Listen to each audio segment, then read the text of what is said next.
spectrum survival on Survival Talk Radio. Join us for Dad Talks, political debates, and pro-gun conversation.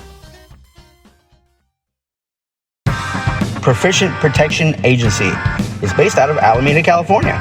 If you have security service needs, Proficient Protection Agency can provide armed and unarmed security services.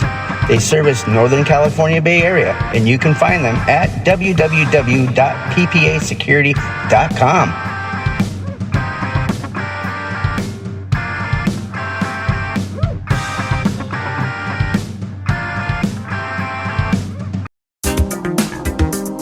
Are you a fan of survival? Do you like all things survival? Full spectrum survival, urban survival, wilderness survival, how to escape and evade, lost or stranded, doomsday prepper, all things survival. You can find on www.dan-shrigley.com. Come visit my official survival website at www.dan-shrigley.com and learn how to sustain, survive, and escape and achieve rescue or self-rescue.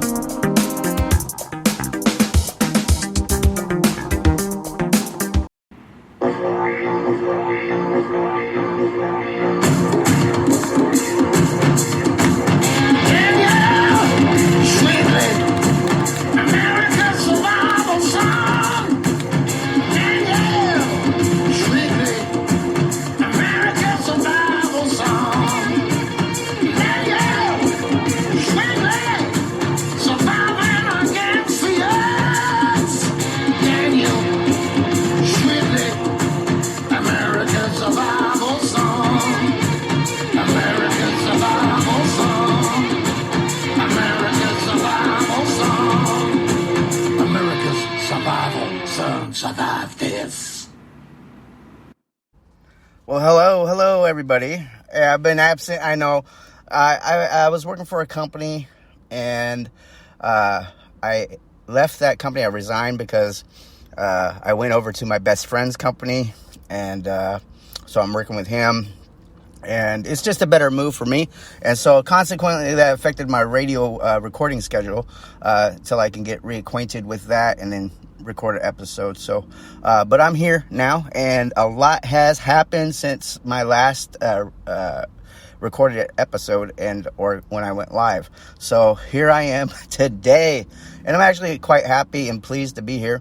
And hopefully we can get on a better regiment now that I'm more situated and already went through starting up with the other company. So, as you heard in the beginning of the show, in the introduction, you heard Proficient Protection Agency. That is the company, and they are based out of Northern California, out of Alameda, and it's a great company. They've been around for, if not 20 years, I'm pretty sure right around 20 years. It's about that time, maybe. Yeah, I would say they're close to 20, if they haven't hit it yet. I'll have to ask my friend exactly how many years it's been when they were established, but it's around 20 years. I'm pretty sure. But anyway, a lot has happened in the world.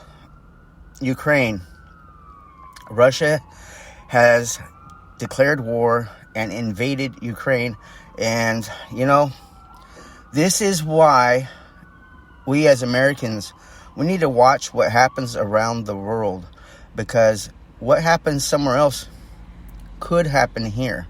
But it could happen by a different means. We've seen in Canada, we saw the truckers convoy protesting mandates and all that stuff, trying to have their voices be heard, being peaceful the entire time. They weren't running around taking over police precincts. They weren't destroying businesses and setting them on fire. They weren't beating people up in the streets. But Justin Trudeau supported the BLM Antifa movement in his country that were doing those type of things and backing them. But yet when peaceful truckers were protesting because they were protesting against him, he treated them like domestic terrorists. And and I can understand the aspect of they're impeding the flow of traffic from the United States into Canada, or from Canada into the United States, but it was a protest. And I'm sure that port of entry wasn't the only port of entry, in the nation. So, but either here nor there, I'm not a Canadian. And, Canada declared that anybody donating money to their cause, to the trucker convoy's cause, was, basically a terrorist themselves. So what's funny is the majority of the money that received by those trucker convoy people were Americans that were giving it to them. And, so the story. I'm sure you watched the news about that, but that was just, very tyrannical. And so now a trucker convoy is making their way to Washington, D.C., and Joe Biden's asking the state's governors to send the National Guard, and already the Florida governor is saying he's not sending his National Guard. That's not their function, and he's not sending them. So, it's always going to be someone against someone else, so politically. So anyways, the war in Russia, the war in Ukraine, by the Russian invaders, doesn't seem like it's going to plan for Putin. Seems like he didn't anticipate the Ukrainian resolve.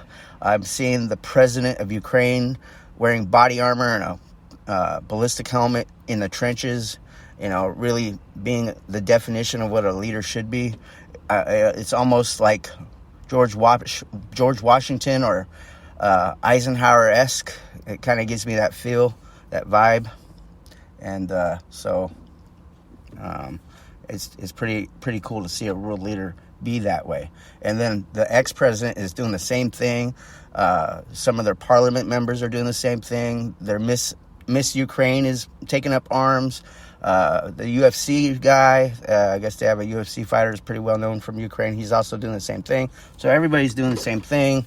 It's pretty neat to see all that. So I'm going to go ahead and do a discussion about how to be prepared. And hey, Monica, come on in. How you doing? How you doing, Monica? Monica's joining us. I'm recording, and she's coming in to join me. She's going to do some side work. She's probably not going to join in the conversation, but she'll be here. So anyway, how to be prepared as an American for something like this happening to us?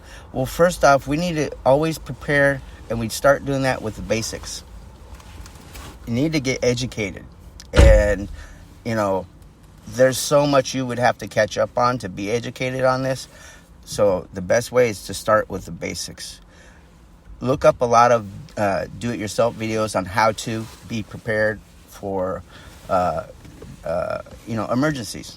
How to be prepared for earthquakes. How to be prepared for things that will directly impact you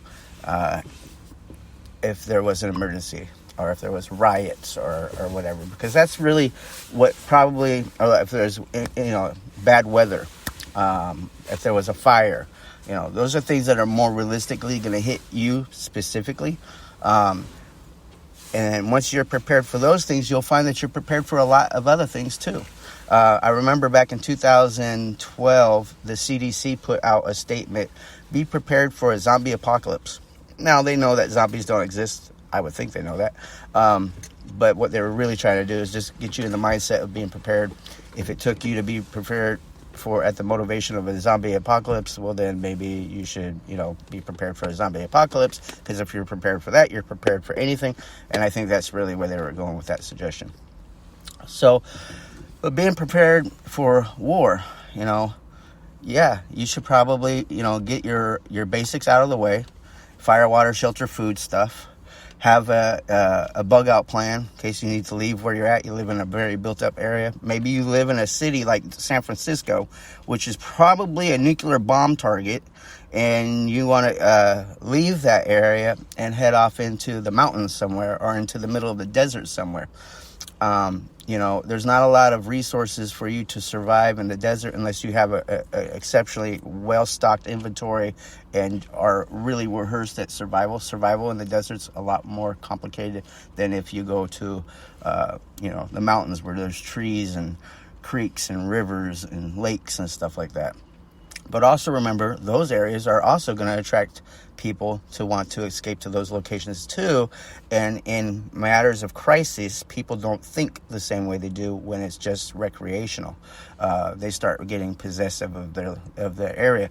They'll run off to a national forest or a state park and go hiding up in there, and then set up claim that really they don't have the right to set up a claim and say, if you cross this line, we're going to shoot you dead, or who are, challenging you, because they're scared of you and you're scared of them, and everybody's scared of each other. And hopefully instead of that extreme bad scenario playing out, it doesn't, but it could, and you should be prepared for that. You could be getting popped at by some person up in a wood line with a rifle, just trying to scare people away because he thinks you're coming to loot his inventory, or hurt his family, or her family, or whoever. Or it could be a criminal element that goes up there hiding, looking to take what people have because they know they can't stay in the built-up urban area because that's probably a nuclear target. And then here we have Vladimir Putin raising his nuclear threat level, and then you don't hear too much about what the United States government has done with their DEFCON level. Have they raised it to level 2? Because once it goes to level 1, that means missiles are about to start flying, or have started flying. So there's a lot of things you need to ask yourself, question yourself, and be really educated about. And you're really going to have to educate yourself. You're going to have to seek knowledge everywhere you can, and the internet is your friend, and so are books, But I would always suggest you purchase survival books. Get a few. And get some plant identification books. And if you're able to, get some enemy vehicle identification books so you can identify aircraft and armament if ever that were to ever happen, which I really don't see the United States being invaded by an army. Maybe invaded by air, but I don't see ground troops arriving on U.S. soil. I really don't. It'd be real hard to get through. We'd have to be really bad off, and I don't see that happening anytime soon. But it's not to say it can't happen. Anything's possible. But what you should be more worried about is the criminal element. Mass hysteria. Those are the things you need to worry about. People freaking out and going up and sucking up all the toilet paper, all the food off the shelves, leaving very little on the store shelves. And that's kind of already starting now. I've heard people going to Costco trying to get stuff, and people are ripping stuff out of other people's hands already and emptying the shelves, and kind of like when the pandemic first started, basically starting all over again, but in the preparation for an invasion. So the best thing to do is cooler heads, cooler minds prevail. They always does. Stay calm. And when you're educated on how to survive, you don't freak out as much. Okay? So your strategy is your egress strategy. I never was one to rely 100% on everything inventory, because I think that more you have, the more you have to carry, the more you have to protect and secure, and that could really slow you down. So I've always aligned myself as being the minimalist and letting my mind and my intelligence be my inventory, and relying on the skill sets. So if I need food, I know how to get food. If I need shelter, I know how to make shelter. If I need water, I know how to procure water. I know how to filter water or purify it or whatever I need. I can do it chemically. I could boil it. I could filter it. I know how to make bushcraft filters, but I also have commercially produced filters. It makes it a lot simpler. So, it's being prepared. You want to have a knife. You want to have the ability to start a fire. Have some cigarette lighters. Have some ferrocerium rod fire strikers, metal matches. Whatever method you want to start fire with. You want to be all fancy, bushcrafty, go be it. If you just want to keep it simple, then keep it simple. But the one thing you need to know is how to rub sticks together, create friction, create a fire. That is really where it's at. And that's something you have to practice, because you could be sitting there for 6 hours trying to do it. It's because you have one small thing wrong and it's not working and you just can't figure it out. So before your life depends on it, practice and figure it out when your life's not depending on it. And rub sticks together. Do the bow drill, the hand drill, the fire plow, the fire thong, and go get a commercially produced fire piston, But those things will save your life, because fire is really key for everything you're going to need. You can disinfect with it, cut with it, you can boil water with it, you can purify with it, and you can keep warm with it. And remember that there's only 3 transfers of heat. There's convection, conduction, and contact. Which is when one hot thing touches another, it transfers heat. Convection is when hot air circles around something, and radiation. Okay, so radiation is contact. So radiation, conduction, and convection. Those are the 3 heat transfers. And then also remember the 5 F's when you're out there for health and hygiene. There's fingers, flies, fecal matter, fluid, and food. Those are the things you really need to pay attention to in a field environment, so you don't get sick, so you don't get salmonella poisoning, or you don't get bacteria and germs and transfer. So you want to practice good, proper hygiene, washing your hands, washing your face, washing your utensils, keeping your area clean.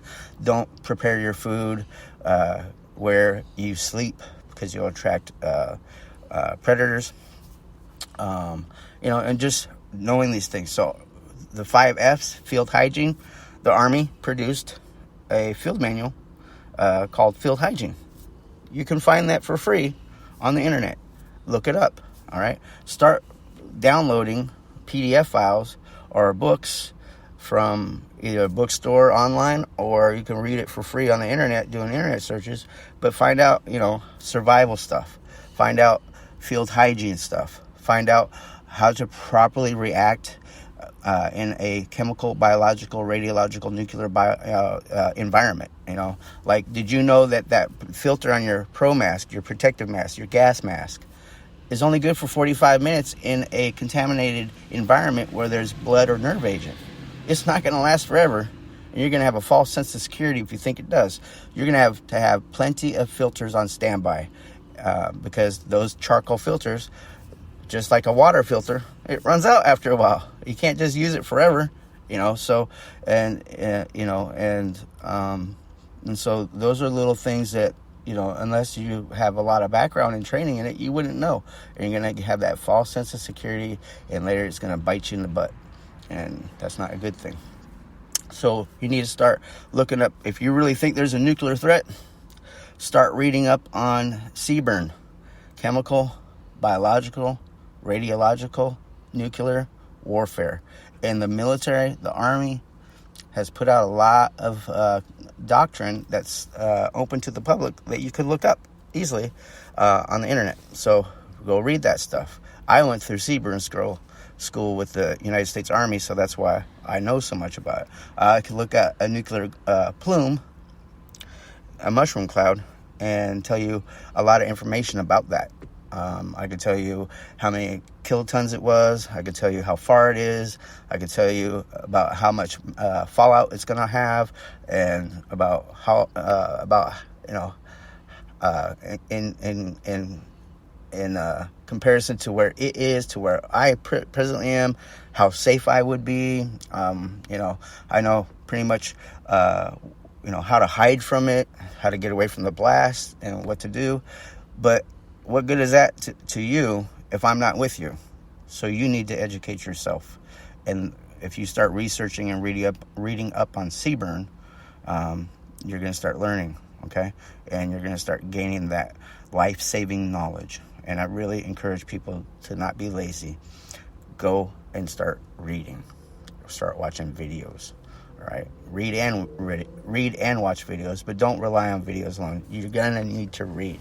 In the course of my life, I couldn't tell you how many survival books I've read.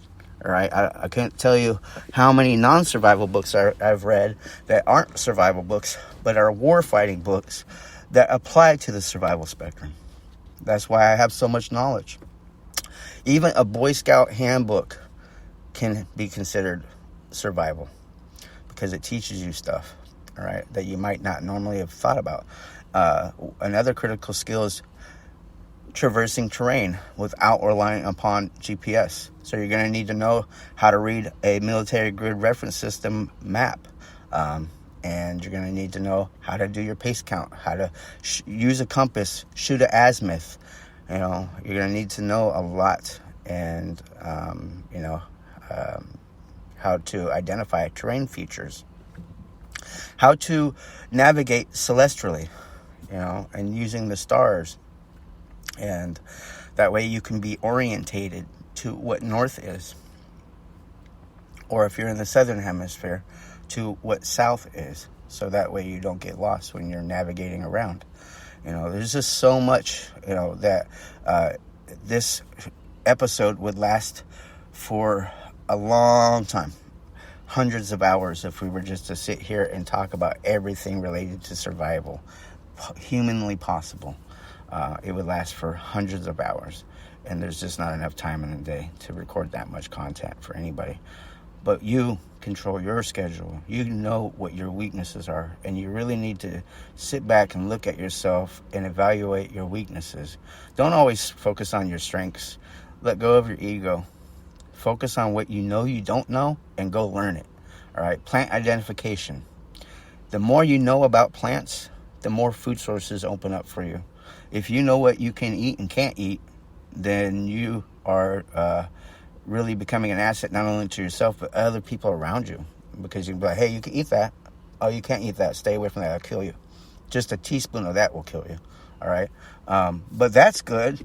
Pull that up. That's a wild carrot, or that's a wild onion, and that's an edible one, because it has that pungent smell.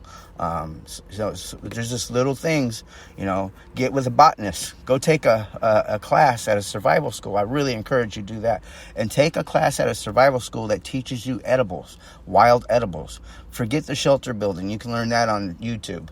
But you can't learn on YouTube proper plant identification. You can't learn proper plant identification just solely based on books. This is something that you really need to sit down with an expert that knows what they're talking about, that has a good reputation for knowing what they're talking about, and they teach you.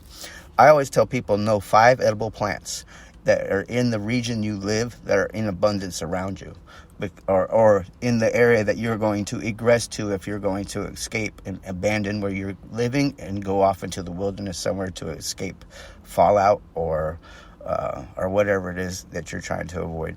But you should know at least 5 edible plants. And also, you should know how to go fishing. A body of water provides a great source of food. You can fish in the ocean. You can fish in a creek or stream or river. You should know how to make fish traps. How to funnel fish into a trap so you can catch them more easily. Or just fishing with a fishing line, but you're going to need to realize and embrace that fishing might be one of your major sources of protein for food. You might be in an area where there's not a lot of wild edibles because of the time of year. There might not be a lot of fish because of the time of year. You're going to have to learn how to go hunting. You can't just rely on fishing alone. So you're really going to have to be a scavenger. You're really going to have to be a hunter. And you're really going to have to learn to start thinking outside the box. And if you're really trying to hide from nuclear fallout, there's a lot of abandoned train tunnels in the United States. A lot of abandoned. I would really be sure that it's abandoned, okay? Because if it's not, you're going to get ran over by a train, okay? And it might have a train full of tanks coming your way. So... But yeah, maybe you're in a built-up area. Maybe you're in Stockton, California, and San Francisco just got hit by a nuclear bomb. But you think San Francisco is going to get hit by only one nuclear bomb? It's going to be multiple bombs coming in, all right? Or Seattle, or Portland, or Los Angeles, or San Diego, or Las Vegas, or Reno, okay? Or Dallas, Texas, or wherever it is you're from. All right, you think Russia doesn't have more than one nuclear warhead planned for that location. They have nuclear warheads that have multiple bombs attached to them, and they can go to multiple targets. One missile come in, takes out 25 different targets with nuclear warheads that are 40 times more powerful than Hiroshima or Nagasaki, the atomic bombs. 40 times more powerful. So don't have that false sense of security. All right, you're really going to need to go to a location that is not a nuclear target, and you're really going to need to know what is a nuclear target. Okay, so you can assume military and government facilities are targets. All right, but if you see, Russia has been attacking non-military targets on the news. Innocent civilians are dying. Apartment structures are being attacked. Okay, and that's because of the enemy on the ground doesn't really care what they're attacking. They're just trying to blow stuff up. All right, or whatever their reasoning is. It seems very inhumane, and World War would be very inhumane. So and if you have friends or family in Ukraine and you're in conversation with them, they really need to embrace the concept of guerrilla warfare. And I see evidence that a lot of them have, but you have a lot of non-combatants out there that are now being combatants, trying to be a insurgency to fight for their nation's freedom. And that being said, my hat's off to them, because that's truly what it's all about. And if that scenario ever took place in the United States, I'm divided on how I feel about where Americans would be. I think it would be pretty divided. I think you would have conservative-minded people defending our homeland, and then you would have some welcoming the enemy. So, that's how divided the United States is and how twisted it has become. The United States is not the great generation that we used to once be back in World War II. It's become absolutely decrepit. It's not the same, but we can change that. Hopefully people see what's really gone on in the past 13 months. This State of the Union address coming, I think it's tomorrow, by Joe Biden. I hope that people see that when he's talking, it's going to be nothing but lies. He's going to fabricate facts. He's going to say he's accomplished great things. He's going to say a lot of things that are untrue. And Ben Shapiro, 15 minutes after the State of the Union address is completed, he's going to go rebuttal everything and point out everything Joe Biden lied about. So if you don't like Ben Shapiro, at least listen to him this time around, so he can point out to you everything that Joe Biden lied about, because he's a liar. All right, I know a lot of Democrats that don't like Joe Biden. All right, and I know most Republicans, conservatives can't stand him, but I know Democrats that hated Trump, but still they don't like Joe Biden either. They think he's done nothing but to hurt the country. So what option is there? Because he's going to run again, or Hillary Clinton's going to run again. And you don't think that that they're not going to try to win the election by any means necessary, without cheating. And they're probably going to cheat. All right. So, I would vote for a Republican and never vote for a Democrat, especially now. I can't remember if I've ever voted Democrat in my life. Maybe when I was 18 and I really didn't know better, I think. But I can't remember who I voted for when I was 18. I can't. But I wasn't as educated, obviously, as I am now, and stuff like that. So,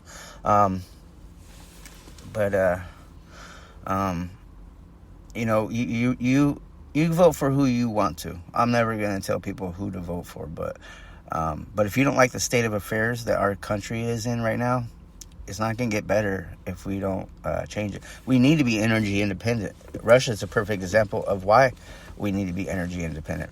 Ukraine is a perfect example of why we need to have our citizens armed and why we have the Second Amendment.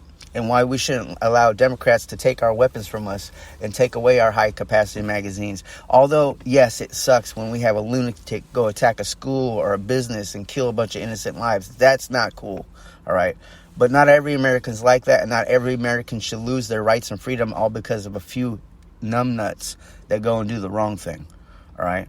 It's just like punishing every single cop because there's only a few corrupt cops. Most cops are not corrupt. Most are very professional, love their job, don't want to get in trouble, want to help people. But yeah, you do have those power-tripping people because it's human behavior. It's never going to go away. It's always going to be there. Just like the military has crime because it's a microcosm of the larger population. Where do you think we recruit from? The larger population. The larger population has criminals. So does the military because it's a micro fraction of society at large. So there's always, you're never going to get rid of it. That's why we have military police. That's why we have CID. That's why we have shore patrol. You know what I mean? So that's why we have security forces in the Air Force. You know, so there's always going to be crime in any organization. Any company is going to have people that do wrong things. They're going to have, that's why employees get fired because they don't do the right thing. So, you know, there's always going to be people that steal stuff. So, you know, so you're never going to get rid of it. So to say defund the police is just a lie and a manipulation. You can't get rid of your safeguards. You know, like I'm going to show you an example real quick. The southern border between the United States and Mexico. You see all the Democrats. They've been in power now, completely in power, at the executive, the Senate, and the Congress for the past 13 months. For sure, okay? Because that's when Joe Biden took office. They've had the executive branch, Senate, and the House, all right? They've had it. But yet you have not seen them do one thing to change the laws on the book for the border. But yet they sit there and they bitch and complain about we should have open borders, we shouldn't be prosecuting people. Well, if that's the case, then why don't you pass laws making it illegal to prosecute them? Why don't you pass laws opening the border up? Because it's just hyperbole. They're full of shit. They're just saying what it sounds good so they can get elected. But when they get power, they don't want to lose those protections. Because what if it gets off the hook and they need to secure the border while they're in charge at any given time? They won't have any laws on the book because they erased all the laws. So it's a manipulation. They're hypocrites. They're liars. They're just pandering to the voter. So they'll say what the popular vote is for their constituents. So they'll get the vote there. And it's just a big manipulation. All right. Because if they really cared about letting immigrants cross the border, then they would just make it so soon. They would just pass the laws and erase the ones on the book that make it illegal and just pass laws making it legal for anybody that enters in the United States. 30 days once you arrive, you're considered a citizen. You can go to the Social Security office, get a Social Security card. But they don't do that. And they never will. But they'll sit there on CNN, Fox News, MSNBC, ABC, whatever alphabet soup network is out there. And they will sit there and lie to your face, saying they support open borders. I don't want to hear you talk to me about open borders. I want to see if you really believe truly what you're saying. Go form a bill and pass it through the Congress and the Senate and have the President of the United States sign off on it if you really believe it about opening the borders. Otherwise, you're just full of shit and hot air. And you guys need to start calling their bluff. You know, because I make a very valid point. Don't listen to the bullshit and buy into it. Because if AOC really believed in what she said, she'd be drawing up a bill to open the borders for all people. That being an illegal alien is impossible because there's no law making you an illegal alien like there is today. And like there has been for the last century. All right? But they're just full of shit, and you need to know that. So where do you begin preparing? You prepare with knowledge, because you're going to need to know the basic survival disciplines, the fundamentals of survival: fire, water, shelter, food. Then you work towards your inventory, your prepping, if you want to be one of those people that do inventory. But don't rely on your inventory, because your inventory could be taken from you by a larger force. and you can lose it all. So never hold your inventory in one location. Cache your inventory. Geo-cache it. Have it in more than one location in case you get compromised one spot. You don't lose everything. All right.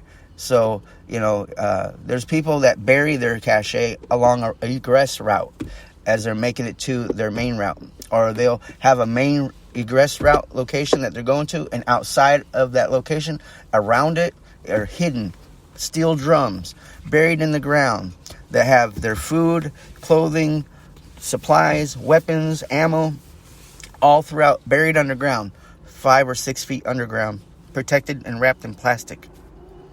And around that property, they have hidden vegetable gardens.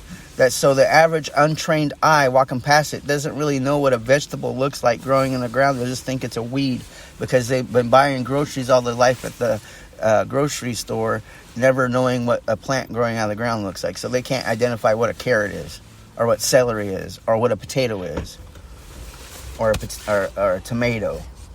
So, hey, bye, Monica. I'll see you later. All right, bye.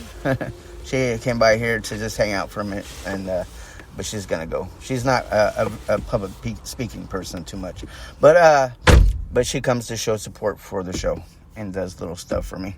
But anyway, so I'm recording in the car because it's quieter here. It gets me away from Constantine, my little 8-year-old, and so I can't record when he's around because I can't shut him out. Obviously, that wouldn't be very nice. He's 8, So right now I'm recording from inside the car, and Monica just came down to say hello and show me some stuff and all that. But she's out. She's headed back in now. So anyways,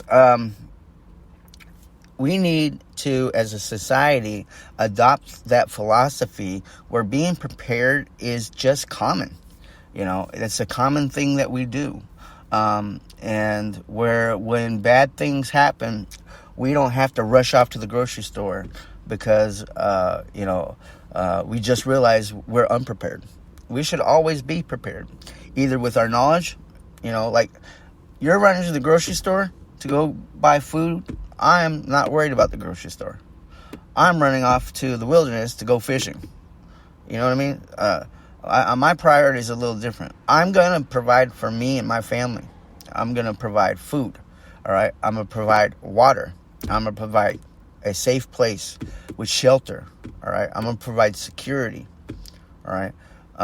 And when you know that you have the skill sets to do that, you start feeling a lot more confident in your ability to be that provider or that person that provides security for your family. All right. And it's all about being educated. And the more you know, the less you need. All right. And I've said that for a decade now. The more you know, the less you need. All right. And I can't remember where I heard that from, but I heard it a long time ago. And I've just reiterated it. So remember, knowledge is power. The more you know, the less you need. And you control how much you know or don't know. You control how much homework you do to being prepared. Plan identification, how to use firearms. You should know how to use a shotgun. You should know how to use a rifle and a scope or iron sights. You should know how to use a revolver and how to use a semi-automatic pistol. All right. And if you don't own those things, you might want to consider getting at least a pistol, a shotgun, or a rifle. All right. I would avoid revolvers, really, because that's old school. And reloading, you're limited by how many rounds you can have, and reloading, unless you really practice it, it's a little more complicated, even though they do have speed loaders. But it's an old thing. And you might find that the reason you need a revolver on your nightstand, that's fine. You got 6 shots, right? But if you're carrying a firearm because you're egressing off into the wilderness and there's a possibility of evading military threat or criminal activity or organized crime or a lunatic, you might want more than just 6 bullets in your gun. You might want, California has a 10-round magazine capacity state law, and they'll charge you with a felony if you have more. But not every state is like that. If stuff was going to hit the fan, trust me, I would do everything I can to leave the state of California and head towards Texas or Arizona or Arkansas. I would try to go to a place that food and wildlife is in abundance, and that way I can maintain my family, keep them fed, keep them safe, keep them sheltered. I wouldn't really want to go run into Florida. I wouldn't want to go running to New York City. I wouldn't want to go run to a really big urban area. I would want to stay in the rural areas or the wilderness, because anybody in an urban area, like if you live 2 hours outside of an urban area and you got yourself a nice little ranch house on some private land and you got your little farm set up and you got some trees and forests behind your house, well, guess what? Every single person that lives in the city is headed to your house if the worst case scenario ever happened. And all of a sudden, you're going to be fighting to keep what you got, because guess what?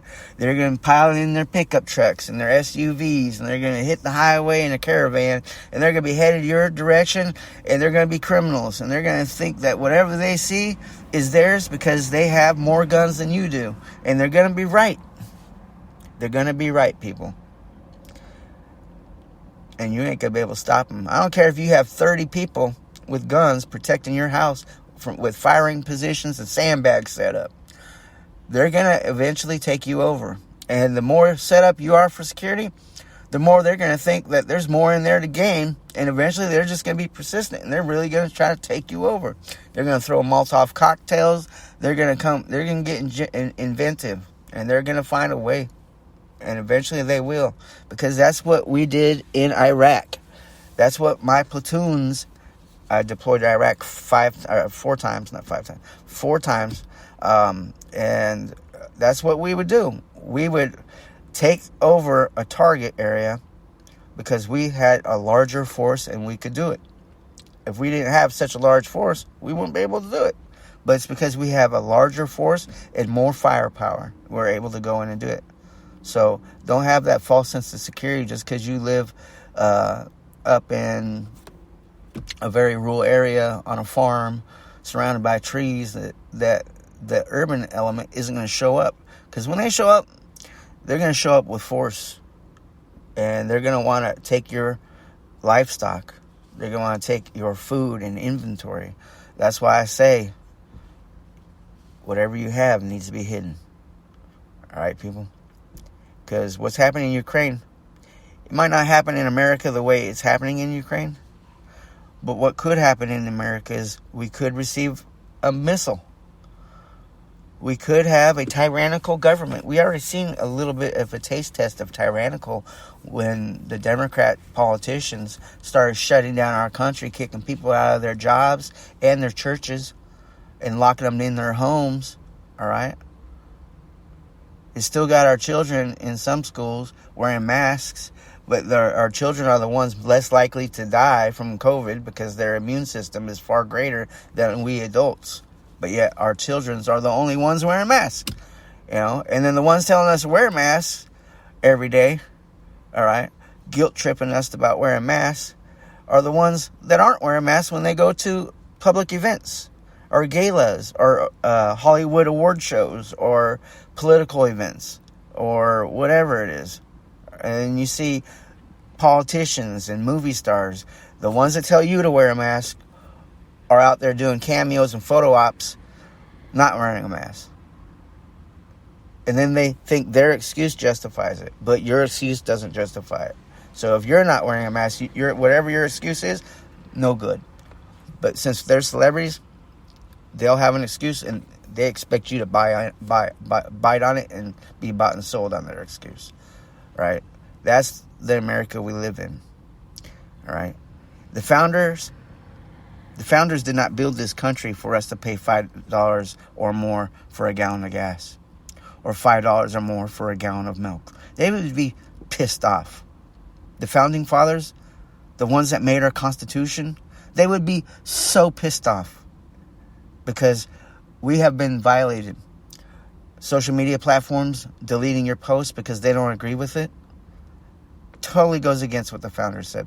But the problem is the founders wrote the Constitution to protect you from the government tyranny. They didn't write it because they didn't realize they couldn't have. Okay? But they didn't realize how powerful a private company could be. It can be as powerful as a body of government. And they can remove your free speech. But I tell you this, a Twitter post is not your free speech. A Facebook post, Instagram post, TikTok video, or whatever is not your free speech. Your free speech is when you're standing on a street corner in front of the public or in front of City Hall protesting. Your free speech is when you write a letter and you send it to every representative that represents your cause politically or your district, all right? Or when you send it to the politicians that don't always represent you, trying to appeal to them to represent your cause or your need. And you use your voice and you send them a letter or you call them or you send them an email. That is your freedom of speech. And a police officer cannot violate your freedom of speech. They can never make you speak. You can remain silent. They'll guilt trip you. They'll say that if you cooperate, you can get out of here faster. That is not true, all right? Because by you cooperating, you incriminate yourself, all right? I'd rather keep my mouth shut and wait for a court-appointed lawyer, which could take 2 weeks. It might take 2 weeks because, one, this is how it works. Unless you have a lawyer on standby on speed dial or you have a retainer down on one, you're not going to have representation right away. And you might end up getting locked up. Remain silent. They come to ask you questions. Hey, we pulled you into this interview room because we want to talk to you about this. Say, hey, look, I don't wish to speak to you. I'm not going to speak to you. I'm waiting to speak to an attorney. I don't presently have one right now, so I have to wait until I get a court-appointed attorney because I don't have the funds to pay for an attorney. And the judge is going to have to determine that I don't have the funds and appoint me a defense attorney at the cost of the taxpayer. And you might have to wait 2 weeks for that to happen. Could even be longer. Or it might be shorter. But you need to remain silent and only speak once you speak to a lawyer or that lawyer gives you legal advice that represents you. Or they may say, don't speak at all. Let me do the talking for you. All right? Whatever way, that's the smart way. It's only, unless you have a retainer, you can call a lawyer. That lawyer will be down there, represent you, all that stuff right away. Which, if you're making minimum wage, what are the chances you can afford a lawyer on retainer? I mean, come on. Maybe the lawyer will say, hey, I'll just bill you later. But what lawyer really wants to bill you later? Because there's no guarantee he's going to get his money unless he wants to, unless he knows you, So I always say, remain silent. All right. And, our world is at a point where it's so divided, it's never going to come back together. It will never come back together. All right. It's never going to be not divided the way it is. The more people come into our country from different walks of life, the more divided it gets. And, and right now what I see a lot of is reverse racism. I see a lot of people that scream, racism is racism. I'm always being subjected to racism. Turning around and subjecting others to the same racism that they say they're being subjected to and justifying it, say, I'm being racist towards this person because his type of people have been racist to me. So I see some, not all, some black people will be racist towards white people. All right? And that's where critical race theory comes in. Black people are justifying why it's okay to be racist toward white people because they say all white people are racist, which isn't true. All right? Some white people, some, all right, a small portion might be racist, but so are black people. Critical race theory doesn't talk about blacks being racist towards white people. They only talk about whites being racist towards everybody else. But what about other people being racist towards white people? What about people being racist towards Asians? What about, sometimes when I watch the news, I see Chinatown in downtown Oakland on the news where the Chinese people are being attacked, and it's not white people attacking the Chinese people, the Asians. It's black people stealing from them at gunpoint, beating them up. Yeah, it's black people. So does critical race theory apply to that situation? Critical race theory is a lie, people. It's a lie. All right. Yes, it can be true at the smallest percentages.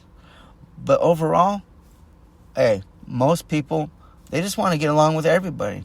If you're nice to me, I'll be nice to you. If I'm nice to you, please be nice to me back. All right? That's usually how it goes. Yeah, on some occasions, people are so beset within their own life, their own childhood, their own complications, their own failed relationships, or whatever it is, that they can't leave it behind, and they carry it with them everywhere they go, so they just hate on people different than themselves. All right, we need to stop that as a society. But that doesn't mean everybody does it, so that's why critical race theory is a lie, because not everybody really does that on a grand scale, right? I see a lot of people that have friends of all colors. I have friends of all colors. I have friends from Afghanistan. I have friends from India. I have friends that are black. I have friends that are white. I have friends from all countries, all right, that I see on a daily basis sometimes, all right? And then I see once in a while. And then I see across the board on social media, all right? Throughout my lifetime, I've had a couple wives and a couple girlfriends. And I've had, different races. And I have friends that are my best friends that not a single one of them is white. It's not because I chose it that way. That's how it ends up. Not one of them is a white guy. One's Egyptian, and one's black. One is Puerto Rican, and actually two are Puerto Rican. But you get the point. One's Puerto Rican and Italian. So I have a couple Latino best friends, so I have military friends. My closest allies in the military, my comrades, the ones I went to war with and I'm really close to still. I have there's a couple of them that are white, but a lot of them are actually Latino, and I consider them brothers for the rest of my life. Even though I don't talk to them on a daily basis, maybe I only talk to them a couple times a year. I mean, it's not like I live on my phone, but we all have to work. But when I see them, man, it's a great feeling. Some of them I would like to see again. And some of them I would like to see prosper. And some of them I would like to see nothing bad happen to. Most people, I don't want to see nothing bad happen to anybody. But what I mean is I would like to see them be prepared. If Totowaki, the end of the world as we know it, happens, or shit hits the fan, otherwise known as shift, I want to see them survive. I want to see them put their military skill sets to the test and maximize and do the things they need to know. But it doesn't matter how much military skills you have. If you don't know plant identification, water procurement, how to disinfect your water, purify it, how to start fire, rubbing sticks together, then you're always going to be reliant upon technology. And that's what you're trying to erase. The more you know about bushcraft skills, the less you rely on technology. You can bring technology with you. But if that technology runs out, expires, gets lost, damaged, or stolen, hey, at least you have primitive skill sets, and you can still end up at the same end state with a campfire cooking food, with a shelter keeping you warm, all right, and live to see the next day, all right? I really appreciate you listening in on this episode. It's been about an hour long, and I'm going to try my best to get back on doing more episodes. But like I said, I personally changed jobs. I went from one company to the other. So I'm going to be promoting this new company who is owned by one of my best friends that I was just talking about. Proficient Protection Agency, based out of Alameda, California. Go visit their website at www.ppasecurity.com. If you own property in the Northern California area or own a business and you have a need for security, PPA asks for Asher Levy, Commander Levy. All right? Look him up. You can get his phone number off the internet and give him a phone call and get a price quote for services. And not only that, but he offers unarmed and armed security services for standing posts and vehicle patrol. And he'll give you a very good rate for service. Tell him Dan Shrigley sent you when you call him, and maybe you can get a 10% discount. That's good. I'll have to tell him. If anybody mentions my name, give him a 10% discount. All right? And I'm sure he will. Okay? And not only that, I'll get a finder's fee. And so everybody wins. Okay? But what does PPA do? Proficient Protection Agency. What do they do? Well, they can protect your COVID-19 testing site. They can protect your apartment complex.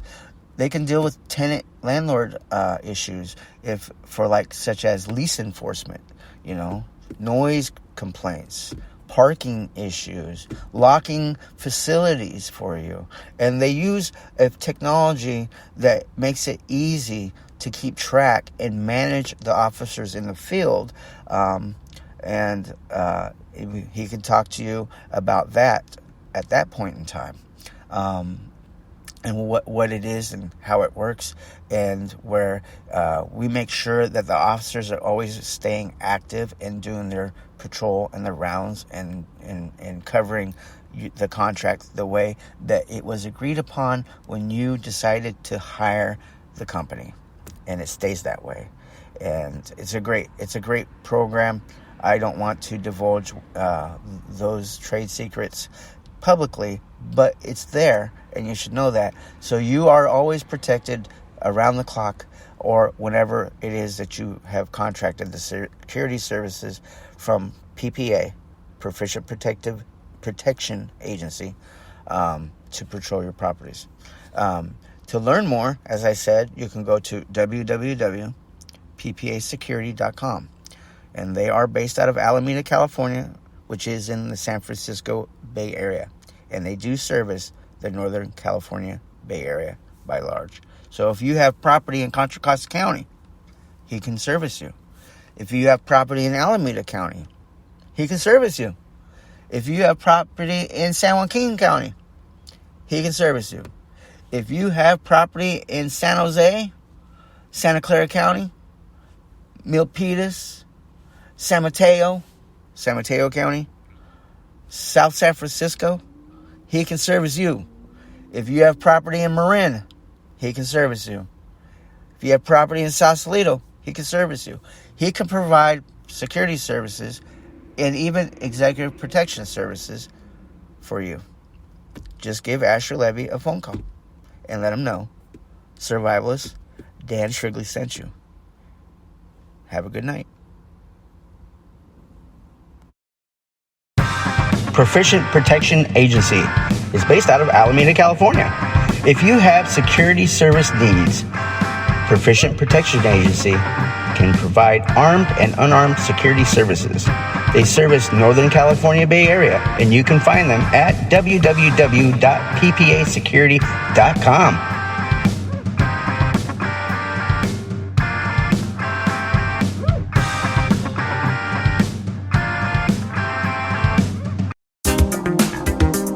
Are you a fan of survival? Do you like all things survival? Full spectrum survival, urban survival, wilderness survival, how to escape and evade, lost or stranded, doomsday prepper, all things survival. You can find on www.ppasecurity.com. www.dan-shrigley.com. Come visit my official survival website at www.dan-shrigley.com and learn how to sustain, survive, and escape and achieve rescue or self-rescue.